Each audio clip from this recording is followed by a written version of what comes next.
अल्हम्दुलिल्लाह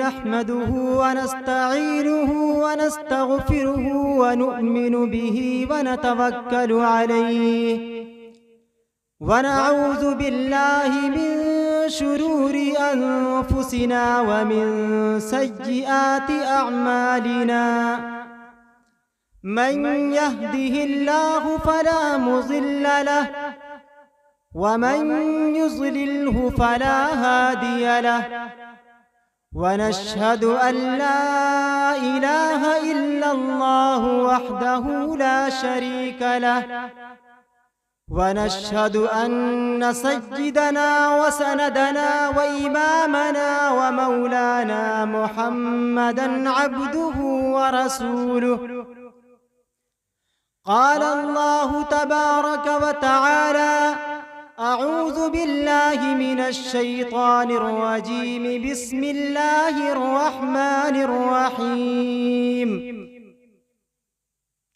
इन्नमल खम्रु वल मैसिरु वल अंसाबु वल अज़लाम रिज्सुम मिन अमलिश शैतान फज्तनिबूहु लअल्लकुम तुफ्लिहून। सदक़ल्लाहुल अज़ीम। सबसे पहले तो हम उन नौजवानों का शुक्रिया अदा करते हैं जिन्होंने इस जलसे का इनेकाद किया। अल्लाह तबारक व तआला सभी की मेहनतों को कबूल फरमाए। मेरे मोहतरम दोस्तों,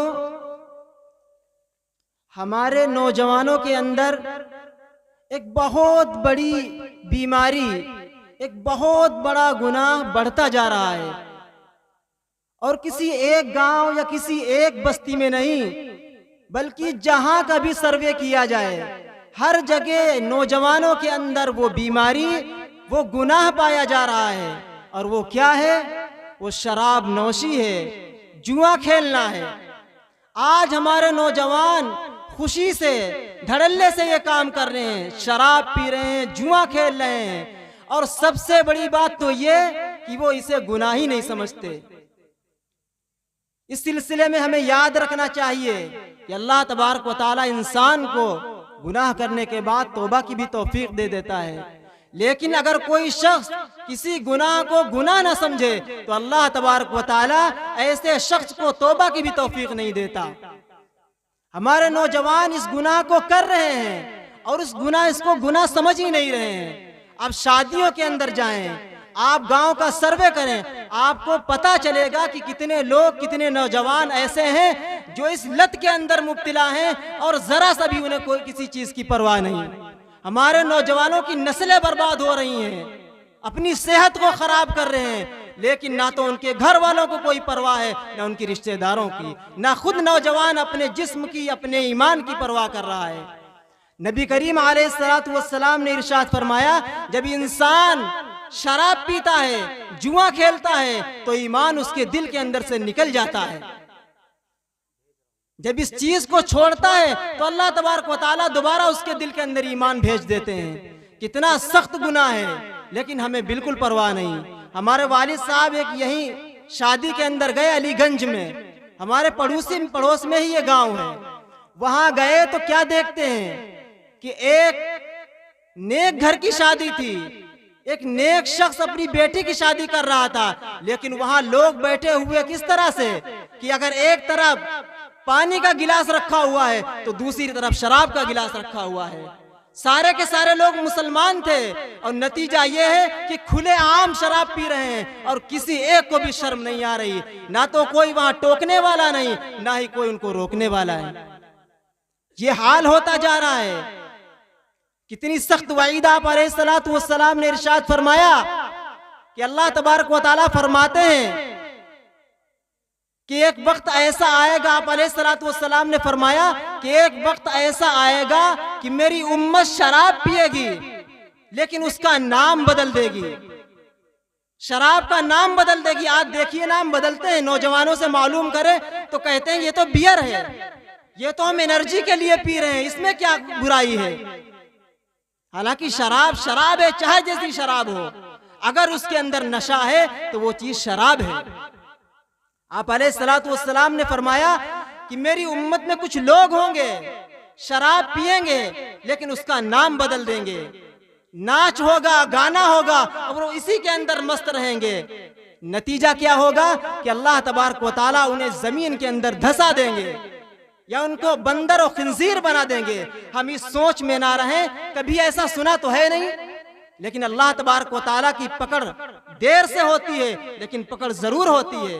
क्या मालूम अल्लाह ताला किस पर अपना ये अजाब भेज दे, हमें मालूम नहीं। हमें इस चीज से अपने आप को बचाना है। ये हर बीमारी की जड़ है, हर बुराई की जड़ है। शराब उम्मुल खबाइस से हर बुराई की जड़ है। आज आप देख रहे हैं तलाक के कितने मसले आ रहे हैं। जितने तलाक के मसले आ रहे हैं अगर देखा जाए तो 50% ऐसे हैं जो शराब की वजह से हैं। इंसान शराब पी लेता है, उसे पता ही नहीं हम क्या कह रहे हैं, अपने होश हवास को खो बैठता है। शराब के अंदर इंसान लोगों का कत्ल कर देता है। शराब के जरिए एक्सीडेंट कितने हो रहे हैं। ये सारी की सारी बुराइयां शराब पीने की वजह से हो रही हैं। मैं आपको एक वाकया बतलाता हूं। एक शख्स था, इंतहाई बुजुर्ग था, इंतहाई बुजुर्ग, पिछली उम्मतों में उसका नाम था बुजुर्गी में। एक औरत उसके ऊपर फरेफ्ता हो गई, उसको चाहने लगी। किया क्या उसने अपनी बांदी से उसको अपने घर बुलवाया। जब उसके घर गया तो क्या देखता है कि एक औरत बैठी हुई, बन सवर कर बैठी हुई है। उसके पास एक बच्चा बैठा हुआ है और एक तरफ शराब का प्याला रखा हुआ है।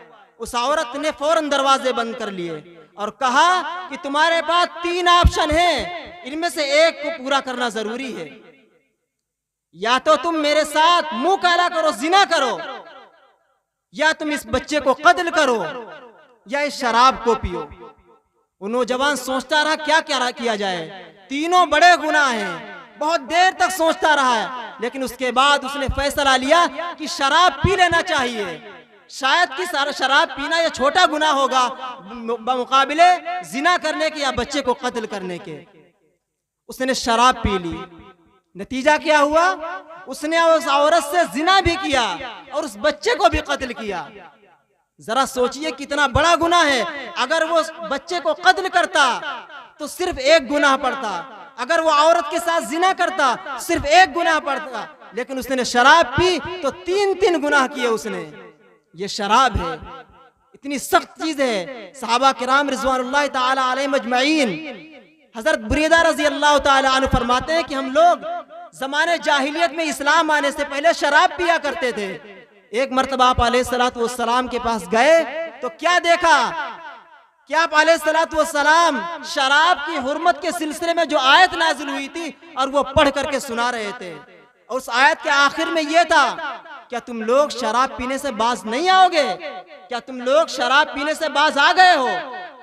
वो सहाबी फरमाते हैं हम फौरन उठे और गए। क्या देखते हैं कि चंद हमारे साथी शराब पी रहे हैं।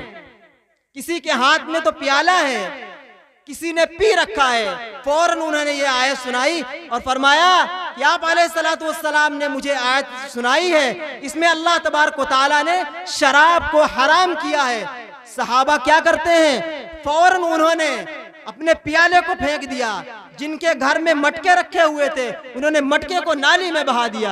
ये थे सहाबा। जैसे ही कोई ईमान की बात उनके कान के अंदर पड़ती थी फौरन उस पर अमल करने के लिए तैयार हो जाते थे। और हमारे सामने सारी चीजें हैं लेकिन हम इस्लाम से दूर होते जा रहे हैं। कितनी बड़ी उम्मुल खबाइस, तमाम खबासतों की जड़ है। कुरान करीम में अल्लाह तबारक व तआला ने इरशाद फरमाया, इन्नमल खम्रु वल मैसिर वल अंसाब, शराब और जुआ, बुत परस्ती, तीर निकालना, ये सारे के सारे क्या है, रिजसुम मिन अमली शैतान, शैतान का नापाक अमल है। फजतनिबूहु लअल्लकुम तुफ्लिहून, तुम लोग इससे बचते रहो। क्यों? ताकि तुम लोग कामयाब हो जाओ। आगे अल्लाह तबारक व तआला क्या बयान फरमाते हैं, इन्नमा युरीदुश शैतान अन युक़िअ बैनकुमुल अदावत वल बग़ज़ा फिल खम्रि वल मैसिर, कि शैतान शराब और जुए के जरिए क्या चाहता है, वो चाहता है कि तुम्हारे दिलों के अंदर नफरत, बुग़्ज़, अदावत, दुश्मनी पैदा कर दे। इन्नमा युरीदु शैतानु अन युक़िअ बैनकुमुल अदावत वल बग़्ज़ा फिल ख़म्रि वल मैसिर। और दूसरी चीज क्या चाहता है? वयसुद्दकुम अन ज़िक्रिल्लाहि व अनिस सलाह। और वो चाहता है कि तुम्हें अल्लाह तबारक व तआला के जिक्र से तुम्हें गाफिल कर दे। जब हम शराब पिएंगे तो नमाज भी छोड़ेंगे, शराब पिएंगे अल्लाह तबारक व तआला के जिक्र से गाफिल होंगे, शराब पिएंगे अपने बच्चों से दूर होंगे, शराब पिएंगे हर तरह के गुनाह करेंगे, यहाँ तक कि आपस में लड़ाइयाँ भी होंगी।